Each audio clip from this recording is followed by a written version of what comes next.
پھر کس کے لیے ہے؟ اللہ کے نبی نے فرمایا وَلَكِنَّهُمْ الَّذِينَ يَصُومُونَ وَيُصَلُّونَ وَيَتَصَدَّقُونَ وَهُمْ يَخَافُونَ أَلَّا يُقْبَلَ مِنْهُمْ۔ اللہ کے نبی نے کہا کہ یہ چوروں کے لیے، شراب نوشوں کے لیے نہیں ہے کہ وہ صدقہ خیرات کرتے ہیں تو سوچتے ہیں کہ ہم نے حرام پیسے سے صدقہ کیا ہے، پتہ نہیں اللہ قبول کرے یا نہ کرے، یا چوروں یا شراب نوشوں کے لیے یہ خوشخبری نہیں ہے، یا یہ معاملہ ان کے ساتھ نہیں ہے کہ ان کے دل اس لیے کانپ رہے ہوتے ہیں کہ میں نے نشے کی حالت میں نماز پڑھی ہے، پتہ نہیں قبول ہو یا نہ ہو، یہ ان کے لیے نہیں ہے۔ اللہ کے نبی نے وضاحت فرمائی یہ تو ان لوگوں کے لیے ہے جو لوگ روزے رکھتے ہیں، جو لوگ نمازیں پڑھتے ہیں اور اسی طریقے سے اللہ کے راستے میں صدقہ اور خیرات کرتے ہیں، اس کے ساتھ ساتھ وہ ڈرتے ہیں کہ کہیں ہمارا یہ عمل، کہیں یہ ہمارے تمام اعمال جو ہم نے انجام دیے ہیں اللہ کی بارگاہ میں رد نہ کر دیے جائیں، ٹھکرا نہ دیے جائیں۔ اس وجہ سے ان کے دل کانپتے رہتے ہیں، روکتے ان کے کھڑے ہو جاتے ہیں اور وہ اللہ رب العالمین کی بارگاہ میں سجدہ ریز ہو کر کے دعائیں کرتے ہیں، اے اللہ تو ہمارے ان عبادتوں کو قبول فرما لے، ہماری ان عبادتوں کو شرف قبولیت سے نواز۔ سامعین کرام، یہ مومنین کی صفات ہے کہ وہ عمل کرنے کے بعد تکیہ نہیں کر لیتے، بالکل بھروسہ کر کے بیٹھ جائے کہ اب ہم نے تو عمل کر دیا، قبول کرنا نہ کرنا اللہ کا نہیں۔ عمل کرنے کے بعد اس کی قبولیت کی دعا بھی کرنی چاہیے اور ہمیشہ یہ سوچنا چاہیے کہ اگر اللہ کی رحمت شامل حال نہ ہو تو اللہ کے نبی کی حدیث کے مطابق اللہ کے نبی نے کہا کہ میں بھی جنت کے اندر داخل نہیں ہو سکتا یہاں تک کہ اللہ کی رحمت مجھے ڈھانپ نہ لے۔ سامعین کرام، اس وجہ سے ہم نے جو اعمال انجام دیے ہیں رمضان کے مہینے میں اور جو کچھ ہم نے اعمال کیے ہیں اس کی قبولیت کے لیے اللہ رب العالمین سے ہم دعا کرتے رہیں، اور دعا انسان کی قبول اسی وقت ہوتی ہے اور اللہ سے سب سے زیادہ قریب اس وقت ہوتا ہے جب وہ نماز کی حالت میں ہو اور نماز میں بھی سجدے کی حالت میں ہو۔ اور آج ہم نے کیا کیا؟ جیسے ہی چاند ہم نے دیکھا، جیسے ہی ہم نے عید کا چاند دیکھا، اس کے بعد ہم نے سوچ لیا کہ نماز کے فرائض ہم سے ختم، قرآن کی تلاوت ہمارے لیے کوئی معنی نہیں رکھتی، اس کو سونے کے غلافوں میں، اچھے اچھے غلافوں میں اس کو طے کر کے طاقوں کی زند بنا دیا۔ نہیں، اللہ رب العالمین کے فرمان کے مطابق یہ مومنین کی صفات نہیں ہے، یہ مومنین کی پہچان نہیں ہے، بلکہ مومنین کا تو پہچان یہ ہے کہ وہ عمل بھی کرتے ہیں، اس کے ساتھ ساتھ ان کے دل روکتے، ان کے دل کانپتے رہتے ہیں کہ اللہ کہیں قبول کرے گا یا نہیں کرے گا، اس لیے وہ دعائیں کرتے رہتے ہیں۔ بیان کرنے کا مقصد صرف اور صرف یہ ہے کہ ابھی چند دنوں پہلے ایک مبارک مہینہ ہم سے رخصت ہوا ہے، ہم نے اس میں کچھ کوششیں کی ہیں، ہم نے اس میں قیام اللیل کیا ہے، تراویح کی نماز پڑھی ہے، روزے رکھے ہیں، اور اسی طریقے سے اپنی اپنی طاقت کے مطابق ہر کسی نے صدقہ خیرات کیا ہے، عبادات انجام دی ہر کسی نے۔ لہٰذا ہمیں چاہیے کہ ہم ان عبادات کو اللہ کی بارگاہ میں قبولیت کے لیے دعا کریں، اللہ اس کو قبول فرما لے۔ سامعین کرام، آگے بڑھتے ہوئے اگر ہم دیکھیں کہ عید الفطر کا جو سب سے بڑا پیغام ہے وہ کیا ہے؟ سب سے بڑا پیغام ظاہر سی بات ہر کسی کو معلوم ہوگا، عید الفطر کا جو سب سے بڑا پیغام ہے وہ یہ ہے کہ بہت بڑی خوشی انسان کو حاصل ہوتی ہے۔ یہ عید الفطر جو ہے یہ روزے داروں کے لیے اور اسی طریقے سے قیام اللیل کرنے والوں کے لیے اور اسی طریقے سے قرآن مقدس کی تلاوت کرنے والوں کے لیے خوشی کا پیغام لے کر کے حاضر ہوا کہ روزے داروں، اگر تمہارے اندر تقوی پیدا ہو گئی ہے تو تمہارے لیے خوشی اور مسرت کی بات ہے، اگر تم نے تلاوت قرآن سے اپنے دل کو نرم کر لیا ہے تو تمہارے لیے خوشی کا مقام ہے، آج تمہارا دن خوشی کا دن ہے۔ اور روزے داروں، اگر تم نے اس مبارک مہینے کے اندر صدقہ اور خیرات کے ذریعے سے اپنے آپ کو جہنم کی آگ سے آزاد کرا لیا ہے تو یہ تمہارے لیے خوشی کا باعث ہے۔ لہٰذا تم اس عمل میں جاری و ساری رکھو اپنے عمل کو، اس کو، تاکہ تم مزید اللہ کے قریب اور تقرب حاصل کر سکو۔ سامعین کرام، امام ابن تیمیہ رحمہ اللہ علیہ سے پوچھا گیا کہ اچھا بتلائیے کہ معلوم کیسے ہو کہ کس کا روزہ قبول ہوا کس کا قبول نہیں ہوا؟ امام ابن تیمیہ رحمہ اللہ علیہ نے بہت ہی پیارا جواب دیا، کہا اس کی قطعیت تو کوئی بیان نہیں کر سکتا، ہاں البتہ یہ چیز ہمیشہ آپ یاد رکھیں، اگر کسی کے تعلق سے آپ کو یہ جاننا ہے کہ اس کے روزے، اس کی نماز اور اس کے اچھے اعمال اللہ کی بارگاہ میں قبول ہوئے کہ نہیں تو تم اس کو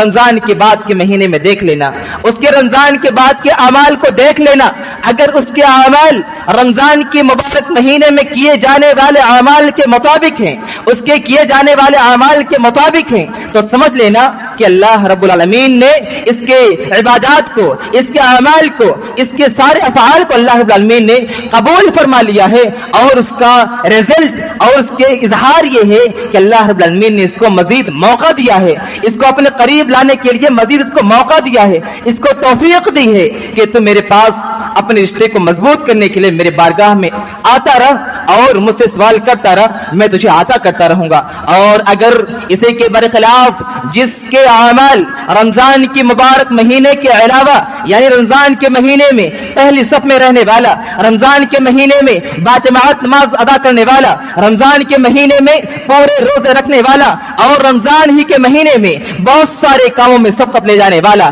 اگر رمضان کے علاوہ کے مہینوں میں اپنی پرانی روش پر لوٹ جاتا ہے، پرانے راستے کی طرف چلا جاتا ہے، اور رمضان کے علاوہ پھر وہ اللہ کا نافرمان ہو جاتا ہے، تو سمجھ جانا اس کی عبادات میں کوئی کوتاہی رہ گئی، اس کے عبادات میں کوئی کمی رہ گئی ہے، جس کی وجہ سے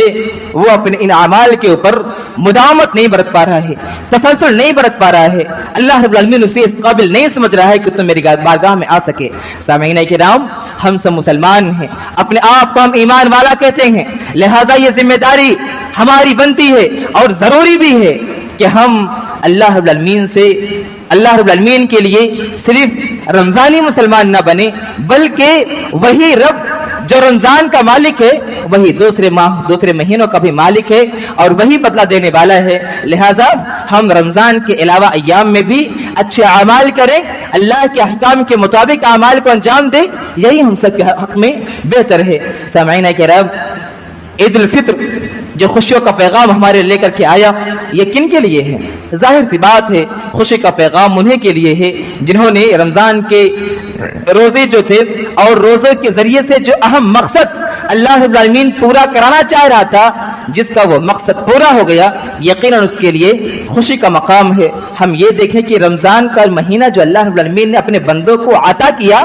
اس کے پیچھے مقصد کیا تھا؟ لعلکم تتقون کا الفاظ اللہ رب العالمین نے استعمال کیا، شاید کہ تم لوگ تقوی شعار ہو جاؤ، تمہارے اندر اللہ کا خوف پیدا ہو جائے، تم اللہ سے ڈرنے والے ہو جاؤ، غائبانہ طور سے ظاہری اعمال کرتے ہوئے بھی تم اللہ کا خوف محسوس کرو، یہی تقوی ہے۔ حضرت عمر بن خطاب رضی اللہ تعالیٰ عنہ نے، حضرت عمر بن خطاب خلیفہ ثانی، وہ سوال کرتے ہیں ایک صحابی سے کہ مجھے بتلائیے تقوی کیا ہے؟ ان کو جواب ملتا ہے کہ کیا آپ نے کبھی کسی جھاڑدار یا کانٹے دار راستے سے آپ کا کبھی گزر ہوا ہے؟ وہ کہتے ہیں ہاں، بارہا ایسا گزر ہوا ہے۔ صحابی پوچھتے ہیں کہ آپ وہاں سے کیسے گزرتے ہیں؟ عمر بن خطاب رضی اللہ تعالیٰ عنہ کے جواب دیتے ہیں کہ میں اپنے دامن کو سمیٹ لیتا ہوں اور بہت ہی بچتے بچاتے وہاں سے نکل جاتا ہوں کہ کہیں میرا دامن کہیں الجھ نہ جائے، کہیں میرا دامن کہیں پھنس کر کے پھٹ نہ جائے، یا کہیں اور کسی طریقے سے جسمانی اور روحانی کوئی نقصان نہ پہنچنے پائے، اپنے آپ کو بچا کر کے میں وہاں سے نکال لیتا ہوں۔ صحابہ رسول کہتے ہیں یہی تو تقوی ہے، تقوی یہی ہے کہ برائی کے سارے وسائل، برائی کے ساری چیزیں تمہارے پاس میسر ہیں، انسان کے پاس مال ہے، وہ اس کے ذریعے سے بہت سارے برے کام کو انجام دے سکتا ہے، انسان کے پاس جوانی ہے، وہ اپنی جوانی کی مستی میں بہت سارے غلط کام کر سکتا ہے، لیکن اگر وہ رمضان یہ سبق دیتا ہے کہ اگر تم اللہ کے لیے، اگر تم اللہ اپنے مالک حقیقی کے لیے ایک مبارک مہینے کے اندر اپنے جائز اور حلال چیزوں کو ترک کر سکتے ہو، چھوڑ سکتے ہو، تو بھلا حرام کاموں کو تم دوسرے مہینوں میں کیوں نہیں چھوڑ سکتے؟ کیسے نہیں چھوڑ سکتے؟ سامعین کرام، یہ مبارک مہینہ جو عید الفطر کے ذریعے سے ہم نے ختم کیا، یہ ہمیں یہ بتلا رہا ہے کہ اگر ہم اللہ کے لیے جائز چیزوں کو اللہ کے لیے چھوڑ سکتے ہیں تو پھر ہم حرام چیزوں کو بدرجہ اولا چھوڑ سکتے ہیں، بس ہمیں اپنے نفس پر کنٹرول حاصل کرنا ہے۔ سامعین کرام، روزے کا جو سب سے اہم اور سب سے بڑا جو مقصد اللہ رب العالمین نے بیان کیا وہ تقوی ہے۔ آئیے دیکھتے ہیں کہ تقوی کا فائدہ کیا ہے، ہم اللہ سے کیوں ڈریں، ہمارے اندر تقوی کیوں پیدا ہو، تقوی کا اللہ بدلہ کیا دے گا؟ سامعین کرام، سورہ نبا کے اندر آپ جب پڑھیں گے تو آپ کے سامنے چند آیات گزریں گی۔ ان للمتقین مفازا، حدائق وأعنابا وكواعب أترابا وكأسا دهاقا لا يسمعون فيها لغوا ولا كذابا جزاء من ربك عطاء حسابا. اللہ رب العالمین اس سورت کے اندر متقیوں کے تعلق سے ان کے انعامات کو بیان کر رہا ہے کہ متقیوں میں تمہارے اندر تقوی اس لیے پیدا کرنا چاہتا ہوں تاکہ تم کامیاب ہو جاؤ, تم فلاح پاؤ, تم بہبودی حاصل کرو. سامعین کرام, اللہ رب العالمین نے قرآن مقدس میں فرمایا کہ یقیناً متقیوں کے لیے کامیابی ہی کامیابی ہے. حدائق و اعنابا, اس کے لیے باغ ہیں, انگور وغیرہ کے باغ ہی باغ ہیں. یہ جنت کا بیان ہو رہا ہے متقیوں کے لیے. اور آگے فرمایا وَكَوَاعِبَ أَتْرَابًا, ایک دوسری اور تیسری جو ان کو انعام اور بدلہ دیا جائے گا. وَكَوَاعِبَ أَتْرَابًا, جوان حوروں کی شکل میں کنواری عورتیں ان کے لیے ہیں. اور اس کے بعد فرمایا وَكَأْسًا دِهَاقًا, اور ان کے پاس جام لبالب بھرے ہوئے ہیں, جام بالکل بھرے ہوئے ہیں. اور وہ جام دنیا کی شراب کے طریقے سے نہیں ہوگی کہ وہ پینے کے بعد مست ہو کر کے اور نشے کے عالم میں کچھ بھی اول فول بکتے رہے, نہیں, بلکہ وہ جو شراب ہوگا ختامہ مسک, قرآن کہتا ہے اس پہ جو سیل لگی ہوگی جس سے وہ بند ہوگا, جو مہر اس پہ لگی ہوگی وہ مسک یعنی کستوری کی ہوگی, خوشبو والی ہوگی. اور اس کو پینے کے بعد انسان حواس باختہ نہیں ہوگا, بے ہوش نہیں ہوگا, عقل پہ اس کے پردے نہیں پڑیں گے, بلکہ وہ لذت والی ہوگی. اللہ رب العالمین نے فرمایا وَكَأْسًا دِهَاقًا لَا يَسْمَعُونَ فِيهَا لَغْوًا وَلَا كِذَّابًا, اور وہ لوگ جنت کے اندر کوئی لغو بات, بیہودہ باتیں نہیں کریں گے, اور نہ ہی ایک دوسرے پہ وہ جھوٹ باندھیں گے یا جھوٹ بولیں گے. جزاء من ربک عطاء حسابا, یہ آپ کے رب کے جانب سے, تیرے رب کی جانب سے یہ پورا بدلہ ہے جو کہ بہت ہی کافی ہے. سامعین کرام, ہم اس کا اندازہ نہیں لگا سکتے کہ اللہ رب العالمین کتنے ساری نعمتوں سے نوازے گا. یہ تو ایک مقام پر اللہ رب العالمین نے فرمایا, بلکہ اگر ہم قرآن مقدس کا مطالعہ کریں تو متقیوں کے لیے بہت سارے انعامات کا اللہ رب العالمین نے تذکرہ کیا ہے. اور سورۃ طلاق کے اندر آیت نمبر 2 اور 3 میں فرمایا وَمَن يَتَّقِ اللَّهَ يَجْعَل لَّهُ مَخْرَجًا وَيَرْزُقْهُ مِنْ حَيْثُ لَا يَحْتَسِبْ. اللہ رب العالمین فرما رہا ہے متقیوں سنو, تم گھبراؤ نہیں, تم پریشان مت ہو, تمہیں کسی قسم کا ٹینشن یا صدمہ لینے کی ضرورت نہیں ہے. کیوں؟ اللہ نے فرمایا کہ جو متقی ہیں, جو اللہ سے ڈرنے والے ہیں, جو اللہ جن کا بدن اللہ کے خوف سے لرزہ ہو جاتا ہے, ان کے اوپر لرزہ طاری ہو جاتا ہے, وہ کانپ پڑتے ہیں. اللہ رب العالمین نے فرمایا یجعل لہ مخرجا, جب وہ کسی مصیبت میں پھنس جاتے ہیں, کسی پریشانی میں مبتلا ہوتے ہیں, اللہ رب العالمین ان کے لیے راستے نکال دیتا ہے, ان کے لیے راستے کھول دیتا ہے. اور آگے فرمایا وَيَرْزُقْهُ مِنْ حَيْثُ لَا يَحْتَسِبْ, اور متقیوں کو اللہ رب العالمین ایسے راستے سے رزق دیتا ہے, ایسی جگہ سے اس کے رزق کا انتظام کرتا ہے کہ وہ گمان نہیں کر سکتا, انسان کا ذہن وہاں تک جا نہیں سکتا کہ اللہ رب العالمین یہاں سے بھی کچھ اس کو دے سکتا ہے. لہذا تقوی کا بہت سارے فوائد قرآن مقدس کے اندر بیان کیے گئے ہیں اور حدیث رسول کے اندر بھی بیان کیے گئے ہیں. ایک اور آیت سورہ انفال کے اندر آیت نمبر 29 کے اندر اللہ رب العالمین نے فرمایا ان تتقوا اللہ یجعل لکم فرقانا ویکفر عنکم سیئاتکم ویغفر لکم. اللہ رب العالمین نے اس مقدس آیت کے اندر 3 انعامات کا تذکرہ کیا, 3 فائدے بیان کیے کہ جس کے اندر اللہ کا تقوی پیدا ہو جاتا ہے, جو اللہ سے ڈرنے لگتا ہے غائبانہ طور سے, ظاہری طور سے, اور گناہوں سے بچنے لگتا ہے. اللہ رب العالمین نے فرمایا ہم اس کے لیے ایک بصیرت عطا کریں گے, ایسی فہم اس کو عطا کریں گے کہ وہ حق اور باطل کے درمیان فیصلہ کرنے لائق ہو جائے گا. جو اللہ سے ڈرتا ہے, گناہوں سے بچتا ہے, اللہ رب العالمین نے فرمایا یجعل لکم فرقانا, ہم ان کے لیے فرقان انہیں عطا کرتے ہیں, ایک ایسی بصیرت, ایک ایسی قوت جس کے ذریعے سے وہ غلط اور صحیح کا فیصلہ کر سکتے. اور فائدہ کیا ہے؟ وَيُكَفِّرَ عَنْكُمْ سَيِّئَاتِكُمْ. اللہ رب العالمین اسی تقوی شعاری کی وجہ سے, اسی اللہ کے خوف کی وجہ سے اللہ رب العالمین اس کے گناہوں کو مٹا دیتا ہے, اس کے گناہوں کو ختم کر دیتا ہے. اور تیسرا فائدہ بیان کہ اللہ رب العالمین نے وَيَغْفِرْ لَكُمْ، اس سے سب سے بڑا فائدہ یہ کہ اللہ تعالیٰ اس کی مغفرت کر دیتا ہے، اللہ رب العالمین اس کے گناہوں کو معاف کر دیتا ہے۔ سامعین کرام، ہمیں اور آپ کو غور کرنا چاہیے، اللہ رب العالمین نے ہمیں روزے کا اس جو مبارک مہینہ ہمیں عطا کیا تھا، اس کے پیچھے جو اہم مقصد تھا وہ یہ تھا کہ ہمارے اندر تقوی پیدا ہو جائے، اور تقوی یہی ہے کہ سارے وسائل موجود ہونے کے بعد بھی ہم اللہ رب العالمین کی خوف کی وجہ سے کوئی غلط کام، کوئی برا کام نہ کریں، بلکہ جو بھی کام انجام دے ہم اللہ کے فرمان کے مطابق انجام دے۔ سامعین کرام، اسی طریقے سے رمضان کے مبارک مہینے سے ہمیں یہ درس بھی ملا کہ ہم اس مبارک مہینے کے اندر جس طریقے سے صدقہ اور خیرات ہم کرتے رہے، ایک دوسرے کی مدد ہم کرتے رہے، غریب و مسکینوں کو ہم پوچھتے رہے، ان کے کھانے کا، ان کی افطاری کا، ان کے سحری کا ہم انتظام کرتے رہے، ہمیں اور آپ کو چاہیے کہ یہ مبارک مہینہ ختم ہونے کے بعد ہم ان تمام رفاہی کاموں سے ہاتھ نہ اٹھا لیں، مسکینوں کو پھر اس کے حال پہ نہ چھوڑ دیں، بلکہ یہ جو بدلہ اللہ رب العالمین کی جانب سے ہے صدقہ اور خیرات کا، بہت ہی بڑا بدلہ اللہ رب العالمین نے متعین کیا ہے اور بیان کیا ہے۔ ایک تو جو صدقہ ہوتا ہے، جو زکوٰۃ جو سال میں ایک بار عطا دینا نکالنا ہوتا ہے اپنے مال میں سے، اس کا تو اللہ رب العالمین نے الگ ہی علت بیان کی، وہ یہ کہ اللہ رب العالمین اس کے ذریعے سے تمہارے مال کی تطہیر کرنا چاہتا ہے، تمہارے مال کو پاک کرنا چاہتا ہے، تمہارے دلوں کو بھی پاک کرنا چاہتا ہے۔ مال کی تطہیر یہ کہ اللہ رب العالمین تمہارے مال کے اندر برکت عطا کر دے گا، صدقہ دینے سے تمہارے مال میں کوئی کمی نہیں آئے گی۔ اور اسی طریقے سے دل کی صفائی، دل کی تطہیر یہ ہے کہ تمہارے دل کے اندر سے جو ایک لالچ کی بو پائی جاتی ہے، بیماری پائی جاتی ہے، وہ ختم ہو جائے گی، اور تم بخیلی نہیں کرو گے۔ اللہ کے راستے میں جب خرچ کرنا ہوگا تو تم دل کھول کے اللہ کے راستے میں خرچ کرو گے۔ سامعین کرام، یہ مبارک مہینہ ہمیں یہ درس دے گیا کہ ہم اگر صدقہ کیے ہیں، اللہ کے راستے میں زکوٰۃ کو ہم نے ادا کیا ہے، تو یقین مانیے اس کے ذریعے سے ہمیں یہ درس لے لینا چاہیے کہ اللہ رب العالمین نے ہمارے لیے بہت ہی اچھا انتظام کیا ہے، جس کے ذریعے سے ہم بارہا اگر چاہیں تو اللہ کے راستے میں ہم خرچ کر سکتے ہیں۔ اس کا فائدہ کیا ہے، آئیے ہم دیکھتے ہیں۔ صحیح مسلم اور صحیح بخاری کی روایت کے اندر مشہور روایت ہے، لمبی روایت ہے، میں ٹکڑا بیان کر کے جو بیان کرنا چاہتا ہوں۔ اللہ کے نبی نے فرمایا، سبعۃ یظلھم اللہ فی ظلہ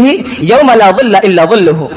7 ایسے خوش نصیب لوگ ہیں جن کو اللہ رب العالمین اپنے عرش کے سائے میں جگہ دے گا۔ ان میں سے ایک وہ ہے ورجل تصدق بصدقۃ فاخفاها حتى لا تعلم شماله ما تنفق يمينه،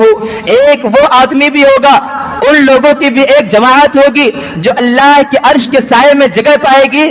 جو اپنے دائیں ہاتھ سے صدقہ خیرات کرتا تھا، اتنا چھپا کر کے کرتا تھا کہ اس کے بائیں ہاتھ کو خبر نہیں ہوتی تھی کہ دائیں ہاتھ نے کیا خرچ کیا۔ یعنی صدقہ و خیرات کرنے میں ریا نمود بھی نہیں ہونا چاہیے۔ آج ہمارا معاملہ اس کے برخلاف ہے، بالکل اس کے برخلاف ہے۔ ہم اگر کسی غریب، کسی فقیر کو 2 پیسے کی چائے بھی پلا رہے ہوتے ہیں، 2 پیسے کا کچھ اس کا ہیلپ کر رہے ہوتے ہیں، ہم تصویروں کا انبار لگا دیتے ہیں، سوشل میڈیا کے ذریعے سے پورا دنیا کے اندر دکھاتے ہیں کہ دیکھو ہم نے فلاں آدمی کی مدد کی۔ سامعین کرام، ٹھیک ہے، بعض مقامات ایسے ہیں جہاں پر دکھانا ضروری ہوتا ہے، لیکن ہمیشہ کسی کو شرمندہ کر کے تصویر لے کر کے سڑک پر کسی کو دینا، یہ اس کے دل آزاری کی بات ہے، اس کا دل جل جاتا ہے کہ اس سے لینے سے بہتر ہے کہ میں لوں یا اس کا سامان۔ سامعین کرام، اس وجہ سے ہمیں چاہیے کہ ہم صدقہ خیرات کرتے رہیں اور چھپا کر کے کریں، تاکہ جس کو ہم دے رہے ہیں وہ شرمندگی کا شکار نہ ہو، وہ نادم نہ ہو جائے، اس کا دل ٹوٹ نہ جائے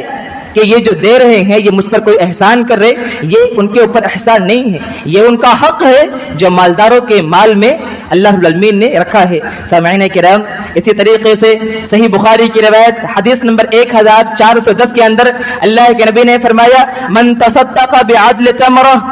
من کسب الطیب، جس نے حلال روزی سے، پاک روزی سے ایک کھجور کے برابر بھی صدقہ کیا۔ اب ایک کھجور یا اس کے برابر جو قیمت ہے، محدثین بیان کرتے ہیں کہ ایک کھجور کی جو قیمت ہوتی ہے، اگر اس کے برابر بھی کسی نے صدقہ کیا، اللہ کے نبی نے فرمایا، جو ربیها لصاحبها فإن اللہ يقبلها بيمینه، اللہ رب العالمین اس کو اپنے دائیں ہاتھ سے قبول کرتا ہے، اس صدقے کو، اس خیرات کو، ثم یربیھا لصاحبھا، پھر اس کے خرچ کرنے والے کے لیے اللہ رب العالمین اس کی پرورش کرتا ہے، اس کی پرداخت کرتا ہے، اس کو بڑھاتا ہے۔ اور مثال اللہ کے نبی نے بیان کی، کما یربی احدکم فلوھا، جیسا کہ ایک اونٹنی اپنے بچے کی پرورش کرتی ہے، اس کو بڑھاتی ہے، اس کے دودھ کا انتظام کرتی ہے، اس کا مالک جو ہوتا ہے اس کے بچے کے لیے سارا انتظام کرتا ہے، اس کی پرورش کرتا ہے، بڑھاتا ہے، یہاں تک کہ وہ اونٹ ایک دن بہت بڑا ہو جاتا ہے۔ اسی طریقے سے اللہ کے نبی نے فرمایا، اگر کسی نے ایک کھجور کے برابر صدقہ کیا تو اللہ رب العالمین اس کو اپنے دائیں ہاتھ سے قبول کرتا ہے عزت کے ساتھ، اور اس کی پرورش کرتا ہے، اس کی دیکھ ریکھ کرتا ہے، اس کو بڑھاتا ہے، یہاں تک کہ حتی تکون مثل الجبل، یہاں تک کہ اس کا وہ معمولی عمل، اس کا وہ چھوٹا سا عمل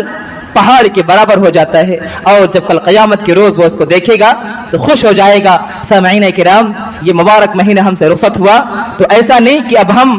اللہ کے گھر سے رخصت ہو جائیں، نہیں، بلکہ ہمیشہ اس بات کو اپنے ذہن کے اندر رکھیں کہ جو مالک تھا اللہ رب العالمین، جو دوسرے مہینوں کا، جو رمضان کے مہینوں کا، وہی دوسرے مہینوں کا بھی مالک ہے۔ جس رب کے لیے ہم رمضان میں نماز پڑھتے تھے، خصوصاً فرض نماز، وہی